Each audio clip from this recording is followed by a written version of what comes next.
So let us do a solved example in which this circuit is given to us. There are three batteries connected, 6 volt, 10 volt and 8 volt, and there are three resistors, 5 ohms, 10 ohms and 4 ohms connected in this circuit, and we have to calculate the current in each resistor. So for that we have to first calculate the current in each branch, and then we can find out what current is going through which resistor. So we will use KVL here. So if we are using KVL, then we have to first decide the two loops. So there are, let us say that this loop in the current I1 is moving in clockwise direction, and in this loop also current I2 is moving in clockwise direction. So for calculation purpose we always take both the loops, the current in both the loops in the same direction, so that the plus and minus signs do not confuse us. So it is always easier to take both the currents in the same direction. So in these two loops we will write the equation separately. So for loop 1, the I1 current is flowing like this. So in this branch there will be I1, then here there will be I1, then it will complete the loop like this. Now in this loop I2 will flow like this, then I2, then in this branch I2 will enter. So for this resistor there will be two currents, I1 going downward and I2 going upwards. So we have to keep that in mind. So in first loop, if we write the equation, then the first potential, suppose we start from here, then the first potential is 5I1, then this current is going here, so it will be plus 4I1, but I2 is going in opposite direction, so it will be minus 4I2. Now I1 is entering the positive terminal of 10 volt battery, so we'll write the EMF as positive 10. Then this current I1 is moving here and it is entering the negative terminal of this battery, so we'll write minus 6, and this will be equal to 0.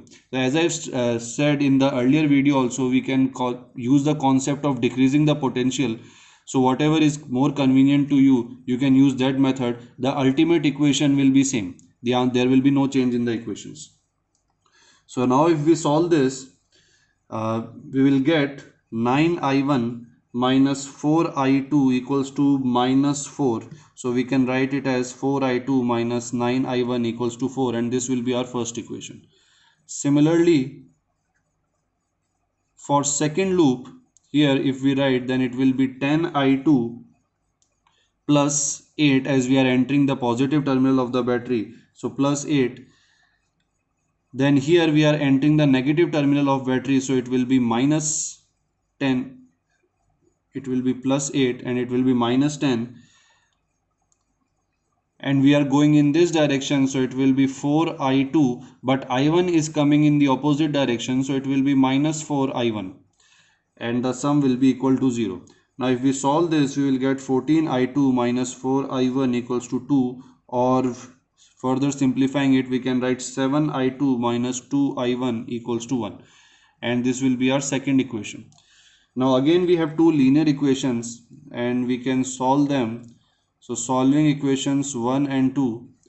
Now if you solve them, you will find that I1 will be minus 24 upon 55 amperes and I2 will be 1 upon 55 amperes.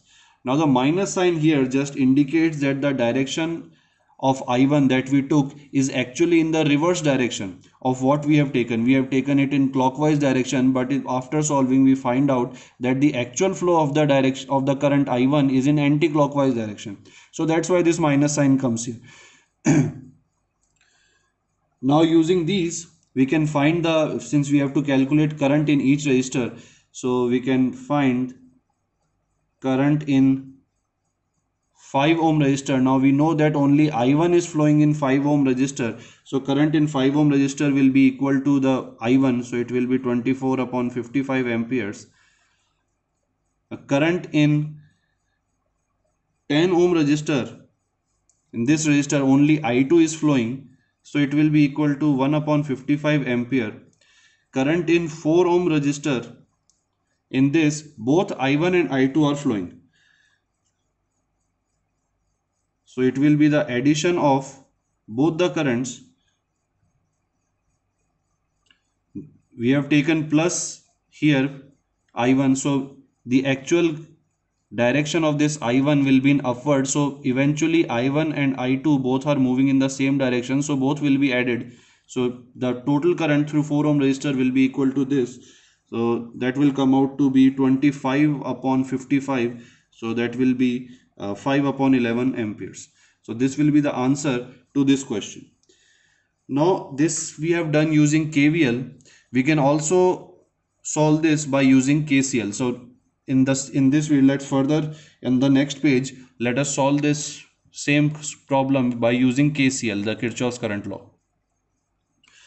Now if we use Kirchhoff's current law, then first we have to take a zero potential somewhere. So since all the negative terminals are connected here on this junction, so it is easier to take zero potential on this junction. So this will be our assumption, and we are taking this assumption because this junction is connected with the negative terminals of all three batteries. So there will be zero potential here, and there will be 8 volt potential on this point, and there will be 6 volt potential on this point. And since we do not know the potential here, we can take it as X, and here there will be 10 volt potential on this point. So after taking these points, we can apply KCL on this junction. So I'll write applying KCL on junction with potential X, this junction, we will assume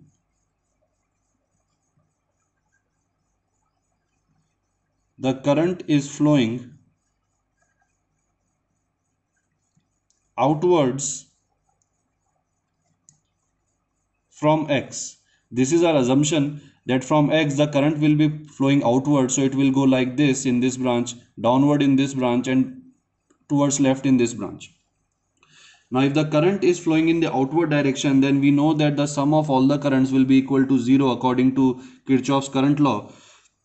So the current in this direction, the current across 10 ohm resistor will be equal to the potential difference across this resistor divided by the value of resistors. So now the potential difference across this resistor will be X minus 8, because we are assuming that the current is flowing outward from X. So the current will be flowing in this direction, and we know that in the direction of the current the potential decreases, so it will be X minus 8. The potential difference on these 2 points will be X minus 8, as the potential is decreasing from X towards 8.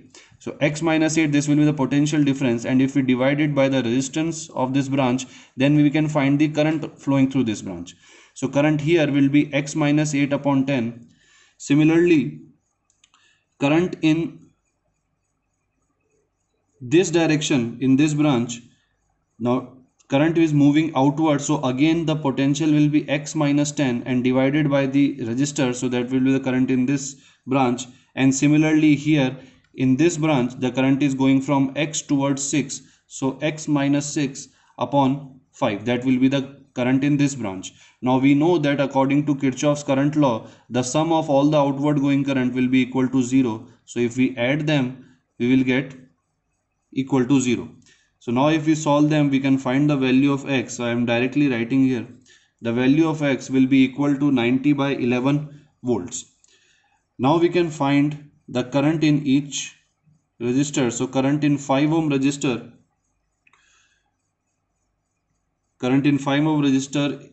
this one is X minus 6 upon 5. So X is 90 by 11, so 90 by 11 minus 6 upon 5. So if you solve this, you will get 24 upon 55 ampere. Similarly, current in 10 ohm resistor, it will be X minus 8 upon 10. So 90 by 11 minus 8 upon 10, and the value that we will get is 1 upon 55 amperes. And the current in 4 ohm resistor will be equal to X minus 10 by 4. So 90 by 11 minus 10 by 4, it will be equal to minus 5 by 11 ampere. So this negative sign, this will mean that the current is going, instead of going in this direction, the actual current is going in the upward direction from this battery towards X. So now if you compare this, you can find that from both law, KVL and KCL, we get the same answers. So it actually depends on your convenience and on the question that which of the two laws is easier to apply. You will find the you will calculate the same answers from both laws, but you have to practice both of them so that you can apply any one of them according to the given conditions.